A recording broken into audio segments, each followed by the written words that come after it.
Conducting intake as a single responder. After intense storms, a flash flood occurred in Morgantown, West Virginia. Several households have been impacted and their homes have been destroyed. 2 responders are required, but my DAP partner is not available. I arrive on the scene alone to help those in need. Derek Keller lives in a mobile home next to Deckers Creek with his brother Chris. Their mobile home was destroyed in the flash flood. After speaking with the brothers, I learned they intend to recover together, and Derek will be the primary client. In this video, I'll demonstrate conducting intake in RC Care as a single responder. We'll cover how to document a non-traditional address during intake, select the correct event when given multiple event options, confirm identity, address, and damage assessment classification as a single responder, document a neighbor as the method for confirming identity and address, and issue a client assistance card, or CAC. The first section I'll complete is basic information.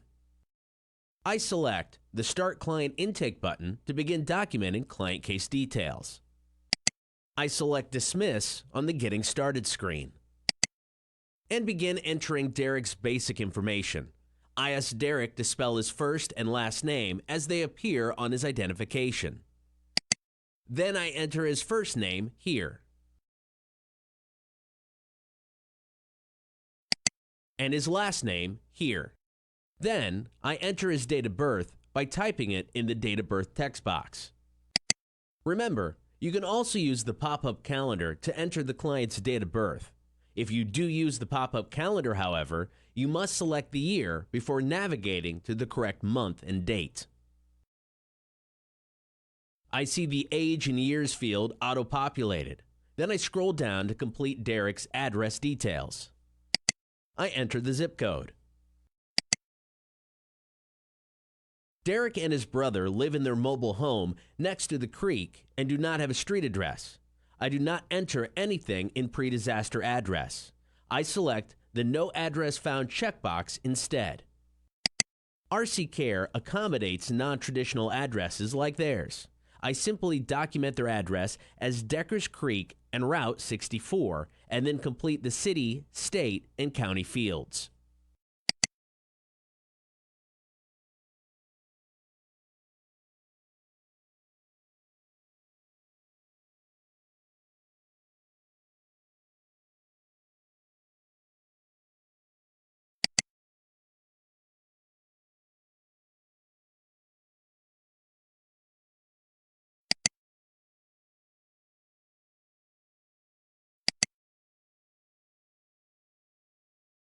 Then, at the bottom of the screen, I select that this location doesn't have a traditional address checkbox and select the Next button.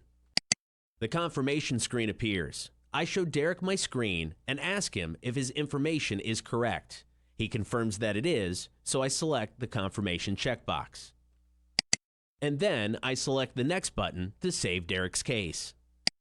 The next section I'll complete is contact information. The Red Cross must have a way to contact the client. Therefore, we need the client to provide either an email address or a phone number. Unfortunately, Derek has neither an email address nor a phone number. Derek gives me his mother Beverly's landline phone number.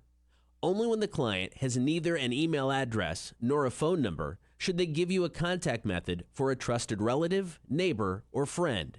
However, this can be very risky for the client. We must clearly inform the client of the risks involved. When we are given contact information for a relative, neighbor, or friend, the Red Cross will message that contact as if they are the client. The contact will receive updates about the case and payments. If the client provides an email address or mobile phone number of a trusted relative, neighbor, or friend, and the client is eligible for immediate assistance, RC Care may display electronic funds transfer payment options. If the client were to choose payment via EFT, the relative, neighbor, or friend could actually receive those funds by selecting on a link sent to their email or phone. For this reason, when a client gives you contact information for anyone other than the client themselves, only issue payment via a CAC, even if RC Care displays EFT options. This will ensure the financial assistance is delivered directly to the primary client.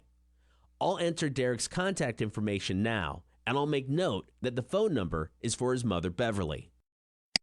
I enter Derek's mother's phone number in the phone number text box and select the landline button here. Derek's preferred method of communication is by phone, so I select the phone button to document this. Here, I add a note that the phone number in Derek's case record belongs to his mother, Beverly.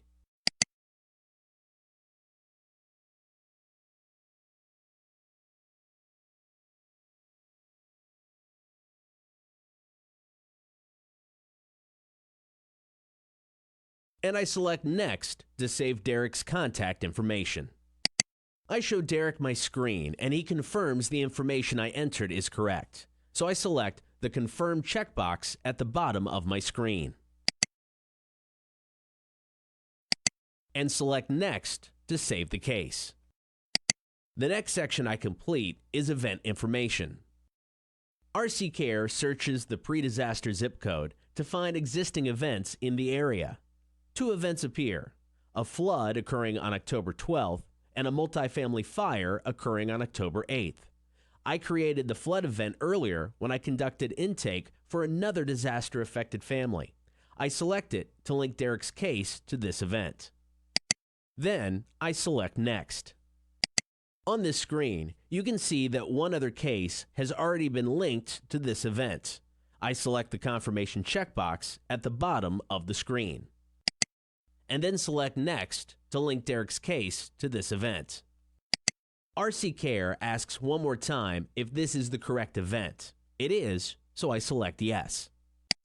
In this section, I'll enter Derek's brother Chris as a household member. Derek and his brother Chris are recovering together, so I add Chris as a household member in this case. I set the number of additional household members to 1.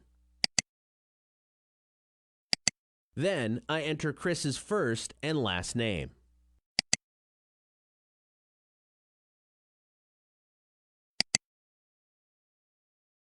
His date of birth,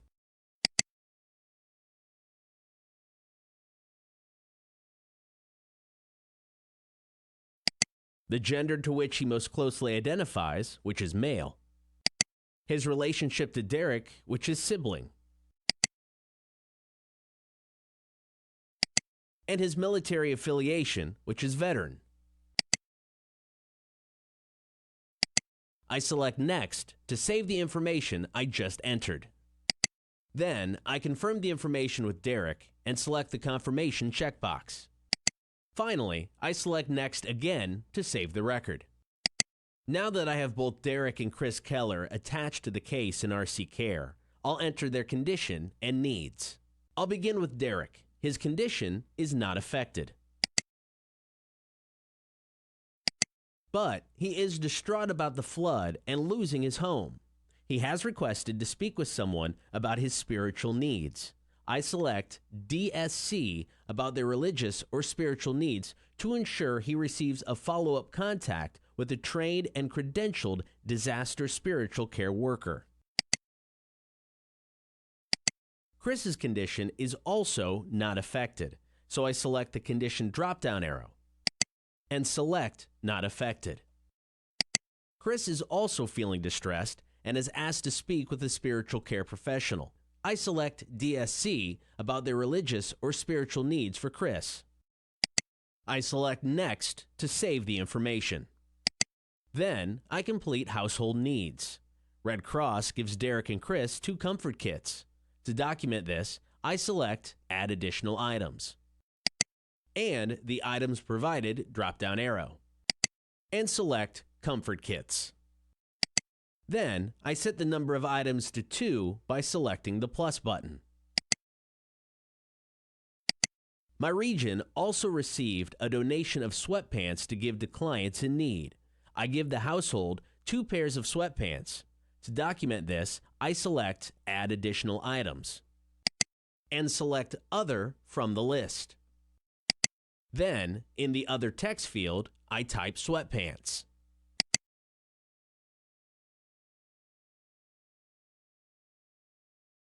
I set the number of items to 2 by selecting the plus button.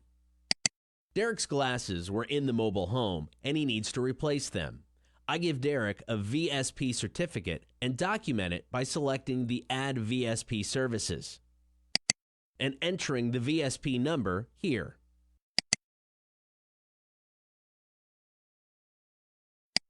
Derek and Chris are not currently in a Red Cross or partner-managed shelter, so I select No. And then select Next to save the case. In this section, I'll consider the Reset Form option and whether I should delete the case or continue and allow RC Care to attempt to automatically confirm the client's identity, address, and damage assessment classification. After deciding to continue, I'll enter responder and identity, address, and damage assessment classification confirmation details. Here is the Reset Form section. It is the last opportunity to delete the client's record before RC Care attempts to automatically confirm the client's identification, address, and damage assessment classification. Since Derek has confirmed all of the information I've entered so far, and he wants to continue creating a case with the Red Cross, I select the Next button. RC Care ran an automated identity and address check using consumer records. This process seeks to confirm the primary client's identity and address without needing further Red Cross action or review. RC Care also checked RC View through an aggregator for damage assessment data. Derek's identity and address were not confirmed, and RC View did not have any damage assessment data on Derek's mobile home. I need to manually confirm each of these. I select the Next button to move on in the process. Since my DAT partner was unable to join me for intake, I select 1 for number of responders able to visually confirm damage. 1 is the default number of responders meeting with the client, so I will not make changes to this field. Now, I select Next. First, I'll confirm Derek's ID. I select the ID confirmation subtype drop-down arrow. Derek left his wallet and important papers in the destroyed mobile home, so he asked a neighbor up the hill to confirm his identity. From the subtype list, I select Neighbor. And then I select the Approve button. The same neighbor confirms Derek's address. I select the Address Confirmation subtype drop-down arrow and select Neighbor from the list. Then I select the Approve button. Now, I document the neighbor's name and phone number in the Response Official or Neighbor Relative Information text box.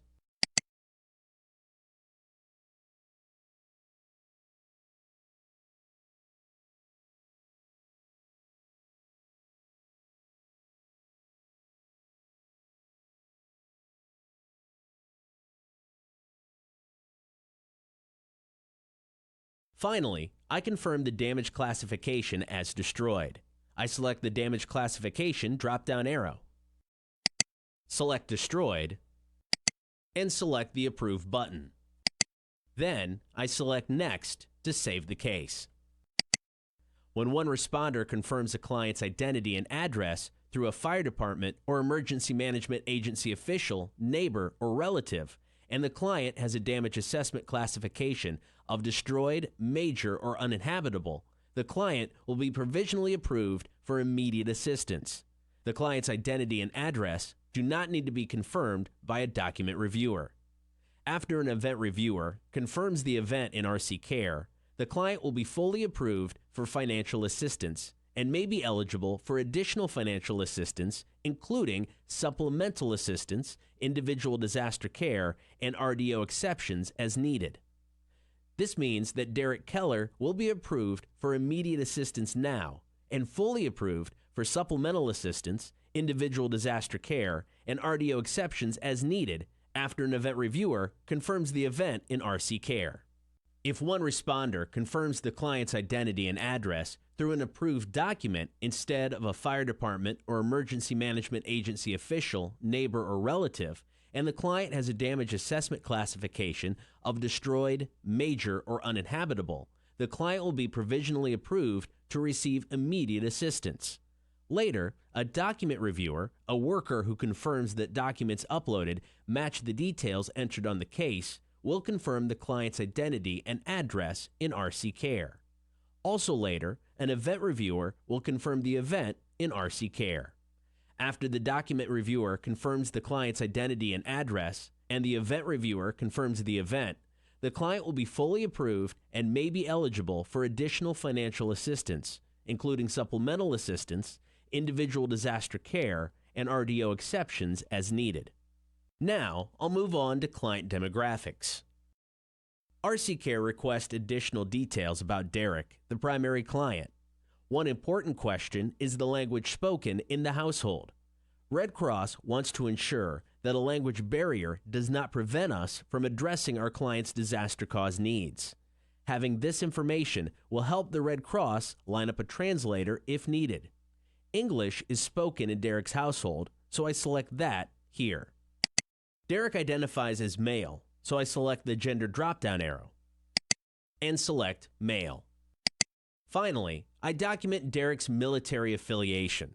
Derek does not have a military affiliation, so I select the drop-down arrow and select Not Applicable. I select Next to save Derek's case in RC Care. The next section I'll complete is Alternate Contact. This section is optional, but Derek would like to add his coworker, Linda Miller, as an alternate contact in his case record. Remember, an alternate contact will be listed as a facilitator in Derek's case, but will not be included in the count for financial assistance. To add Derek's coworker, Linda Miller, as an alternate contact, I type her first and last name in the appropriate fields.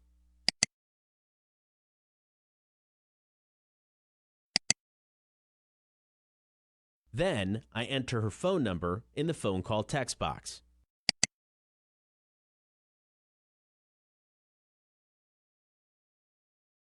And finally, I document Linda's relationship to Derek as coworker. I select Next to update Derek's case. Next section, I'll present Derek's information sharing options and document his preferences for whether his information may be shared with partner organizations. I begin by reading to Derek the explanation of the consent to share information, which is displayed on this screen. Then, I read the explanation of general information sharing. Derek says yes to general information sharing, so I select yes here. Next, I read the explanation of sharing with medical providers. He says yes to sharing with medical providers, which I document by selecting yes here. After I read the explanation of information sharing with the government, Derek says he does not want Red Cross to share his information with the government. I select no here to document his choice. Finally, I ask Derek to confirm that all the information he has given me throughout the application process is true, complete, and accurate. He says it is, so I select yes here. And then I select the next button to complete this section. In this section, I'll provide Derek with immediate assistance. Derek is eligible for immediate assistance, and I ask him if he accepts financial assistance. He says yes, so I document his response by selecting the yes button. I let Derek know that he is eligible to receive $500 in immediate assistance for his household. Since the contact information he provided is for his mother's landline, the only payment option displayed is for a CAC. Even if he had provided a number for his mother's smartphone and RC Care displayed EFT payment options, I would still issue a CAC to ensure the immediate assistance was given directly to the client. I'll scroll down to issue the CAC. If I were conducting intake virtually with Derek, I would select I want to issue but not load funds to this CAC. Since Derek is in my presence, I select I want to issue and load funds to this CAC. I enter the CAC proxy number here, and then select Issue CAC. An Activate and Load Funds pop-up appears. I closely review the amount and proxy number to make sure they are accurate. They are, so I select Proceed. And then select Submit to complete the process of issuing the CAC. The thank you screen appears, which includes a summary of intake. I showed Derek the screen so he can see the details of his case with the Red Cross. Since Derek does not have a phone with texting abilities or an email address, I complete a summary of assistance form including his case number and CAC information and give it to Derek to refer to as needed. This wraps up our demonstration of how to conduct intake as a single responder. Remember that the program expectation is that two responders should respond together for safety reasons. However, there will be rare occasions when that is not possible. In this video, we showed you how to document a non-traditional address during intake. Select the correct event when given multiple event options. Confirm identity, address, and damage assessment classification as a single responder. Document a neighbor as the method for confirming identity and address. Issue a client assistance card or CAC. Thank you for watching.